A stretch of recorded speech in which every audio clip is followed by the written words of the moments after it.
A boy finds himself wrongly accused and is sent to a detention camp where he has to dig holes to escape the place. Little does he know that the camp holds a mystery that leads him to become a millionaire. The movie begins as a group of teenage boys dig holes under the blazing sun's heat. Suddenly, one of the boys, nicknamed Barf Bag, becomes intrigued by a rattlesnake. Ignoring the shouts of the other boys, he extends his right foot towards the snake. The snake bites him, causing him to scream out in agonizing pain. The scene cuts to Stanley, a boy walking down the street. Out of nowhere, a pair of sneakers hits him, causing him to think that he always finds himself in the wrong place at the wrong time. At that moment, he recalls his grandpa's words about a 150-year-old curse. Doubts fill his mind as he thinks about whether a pair of shoes falling from the sky could truly be a part of his destiny. As Stanley's father is an inventor working on finding a cure for stinky feet, Stanley decides to take the fallen shoes to him. Suddenly, an officer confronts him, accusing him of stealing shoes from a celebrity and takes him into custody. Subsequently, Stanley is taken to his parents' home, where the police are shocked to discover shoes scattered in every corner of the house. They order that Stanley be presented in court. Eventually, the court decides to send Stanley to Green Lake Camp for 18 months, where they help troubled teenage boys build their character. As the sun rises, Stanley goes to the camp located in a dried lake bed where it never rains and is an extremely dangerous place. Upon arrival, he meets the warden and his assistant, who insists on being called Mr. Sir. Stanley introduces himself as Stanley Yelnats IV and explains that it's a family tradition to name their son the same. During their conversation, Mr. Sir warns Stanley that if he plans to escape from the camp, he won't survive due to the lack of water sources in the desert. Additionally, he cautions Stanley about the presence of deadly snakes and lizards in the area. Afterwards, Mr. Sir provides Stanley with work clothes and a shovel, explaining that he must dig a hole that is 5 feet deep every day. Afterwards, Stanley meets camp counselor Dr. Podansky, who introduces Stanley to the rest of the boys in the camp squad. Dr. Podansky explains that all the prisoners at the camp go by nicknames. One of the boys asks about Barf Bag, who was bitten by a rattlesnake and is currently in the hospital. Stanley is then asked to take Barf Bag's bed for himself to sleep in. Later, Dr. Podansky assigns a boy named Armpit as Stanley's mentor. During the lunch break, the other boys inquire about how Stanley ended up in the camp. Stanley tells them that he is accused of stealing a pair of shoes from a celebrity named Clyde Livingston, who had donated them to charity. Upon hearing this, a boy named Zero asks Stanley if the sneakers have red crosses on them, and Stanley confirms it. That night, Stanley remembers his grandpa's story about his grandfather named Stanley Yelnats I, who is the source of the family curse. In the dream, his grandfather tries his luck in the stock market but is robbed by a woman named Kissing Kate Barlow, who is notorious for killing her prisoners and abandoning them in the desert, leaving a morsel of lipstick on their faces. The next morning, Stanley goes with the rest of the boys to dig holes, and Mr. Sir informs Stanley that if he discovers anything interesting, he should report it to either him or Dr. Podansky. In a flashback, we learn about a curse that affects the men in the Yelnats family. It starts with Elia Yelnats, who falls in love with a girl in his village. Instead of following the advice of a fortune teller named Madame Zeroni to go to America, Elia asks the girl's father for permission to marry her. Unfortunately, another man offers a fat pig in exchange for marrying the girl, and the father agrees. Upset, Elia seeks Madame Zeroni's advice again and she gives him a small pig. Moreover, Madame Zeroni tells him to carry it up a mountain, and when the pig grows, he can give it to the father to marry the girl. Madame Zeroni also asks Elia to carry her up the mountain to drink from a stream to regain her strength, but warns him that if he forgets to do this, she will curse him and his future generation. Thus Elia carries the pig up the mountain and gives it to his owner, who allows his daughter to choose who she wants to marry. However, she cannot decide. Disappointed, Elia tells her to go ahead and marry the other man. Realizing his mistake, Elia follows Madame Zeroni's other advice and heads to America. Unfortunately, he forgets to carry Madame Zeroni up the mountain as she instructed him to do, and initiating the curse that affects the Yelnats family for eternity.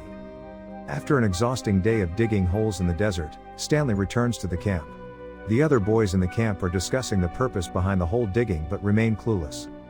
The following morning, Stanley writes a letter to his parents, fabricating the difficulties he faces to spare them from worrying. During another day of digging, Stanley discovers a rock and brings it to Dr. Podansky, hoping to get a day off from labor. However, Dr. Podansky informs him that the warden is not interested in fossils, making Stanley's find useless. Furthermore, Dr. Podansky reveals that the property, which belongs to the warden's grandfather, has a history of having a lake on it. The scene then shifts to a flashback that reveals the history of Camp Green Lake. The town used to be full of water and life. Here a school teacher named Miss Catherine attracts the attention of a wealthy landowner, who proposes to her. However, she rejects him because she loves a man named Sam, who sells onions. Sam helps fix her schoolhouse, and in return, Miss Catherine shares her famous spiced peaches with him.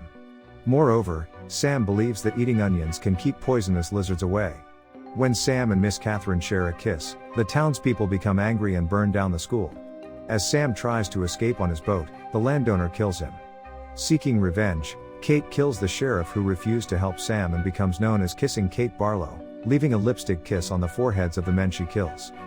In the next scene, while they are digging holes, a boy named X-Ray approaches Stanley and tells him to bring anything he finds to him. Gradually, Stanley becomes accepted into the group and is given the nickname Caveman. In the afternoon, as Stanley reads a letter from his mom, Zero comes over and they engage in a casual conversation. Then, Zero confesses that he cannot read and asks Stanley for help, but Stanley refuses, stating that he is too tired from digging holes. The following day, while digging holes, Stanley discovers a tube and gives it to X-Ray, who shows it to Dr. Podansky. Dr. Podansky presents it to the warden, and as a result, X-Ray is awarded a whole day off. However, the warden becomes greedier and forces the other boys to continue digging holes in search of Kate's wealth. Meanwhile, a boy named Magnet steals a bag of seeds from the warden's truck. Mr. Sir returns to the dig site to investigate. Everyone gets scared and starts throwing the bag around, and it spills on Stanley's feet. Stanley takes the blame and tries to protect the other boys. Mr. Sir takes Stanley to the warden for punishment, and she scolds him, telling him to focus on digging. While in the warden's office, Stanley notices a poster about the search for Kissing Kate Barlow. After returning to the desert, the boys treat Stanley as a hero, and Zero has already dug his hole. Grateful for Stanley's actions, Stanley offers to teach Zero how to read and write. Then Stanley reflects on his discovery and realizes that the tube he found earlier is Kissing Kate Barlow's lipstick. During a conversation with Zero, he learns that Zero's real name is Hector Zeroni, and he is related to Madame Zeroni, the one who cursed Stanley's family long ago. Zero shares the story of his mother abandoning him, and Stanley comforts him. The next day, during a break at the dig site, Stanley gets into a fight with another boy. The warden arrives at the scene, and the boy tells her that Zero is helping Stanley dig holes in exchange for reading lessons. The situation becomes tense, and Stanley tries to explain that Zero is a smart boy who deserves to be taught. However, Dr. Podansky mocks Zero, calling him dumb. This angers Zero, and he hits Dr. Podansky with a shovel before running away into the desert. As night falls, Stanley remembers the story of his ancestor, Stanley Yelnats first, surviving for 16 days in the desert after being robbed by Kissing Kate Barlow and finding refuge at a place called God's Thumb. As morning arrives, Stanley decides to search for Zero on his own. He takes the warden's car in an attempt to escape, but the car falls into a hole. Stanley continues on foot, running deeper into the desert while the squad cheers him on.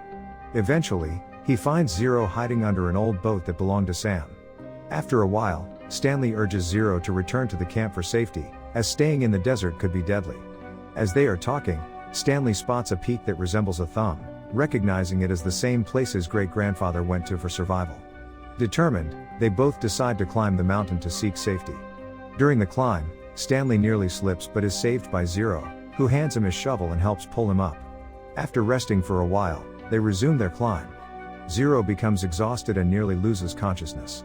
However, Stanley refuses to give up. He carries Zero on his shoulders and continues climbing the mountain.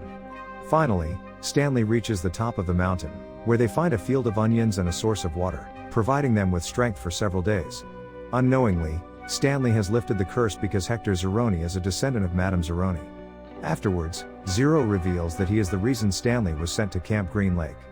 He explains that he was homeless and took the donated shoes without knowing their fame. When he heard sirens approaching, he panicked and threw the shoes over a bridge, where they landed on Stanley's head. This resulted in Stanley being caught with the shoes and sent to Camp Green Lake. Both Stanley and Zero believe that their meeting was destined. In another flashback, an older Kissing Kate Barlow is shown in the middle of the now dried up lake by a couple of people. They tell her that the lake has dried up because it hasn't rained since Sam died. They want her to give them the Yelnats treasure, but she refuses and says they'll never find it no matter how long they search. Kate lets a yellow spotted lizard bite her on the arm, and she dies in that very moment. Moreover, Stanley breaks his family curse. His father finally discovers the solution to a mixture that can eliminate the stinky feet smell. Meanwhile, Stanley and Zero decide to return to Camp Green Lake to investigate the hole where Stanley found the lipstick tube. They dig deeper and uncover a chest, but the warden and Mr. Sir discover them. They try to snatch the treasure from them but get scared by the presence of yellow-spotted lizards on the boys. The next day, the Assistant Attorney General and Stanley's lawyer find the group in the desert. The warden attempts to claim the chest as her own, but Stanley stands up to her with Zero beside him. To their surprise, they remain unharmed as the lizards are repelled by the onions they have been eating. Back at the camp, the lawyer discovers that there are no records of Zero. Furthermore, a police officer notices that Mr. Sir is carrying a gun, which goes against his parole. When the warden claims she did not know of it, Mr. Sir reveals that Dr. Podansky is not a real therapist. As a result, the Assistant Attorney General takes control of Camp Green Lake, and Mr. Sir, the warden, and Dr. Podansky are arrested. As Stanley gets ready to leave, rain starts falling on Camp Green Lake, bringing happiness to everyone. After some time, Camp Green Lake closes, and the kids return home. The Yelnats family keeps the chest and its contents. However, Stanley shares half the money with Zero, who uses it to find his mother. Thus both families live as neighbors, enjoying their newfound wealth. If you enjoyed the video, make sure you smash that like button, leave a comment, subscribe, and turn on notifications to help the channel out. Thank you for watching, and see you in the next video.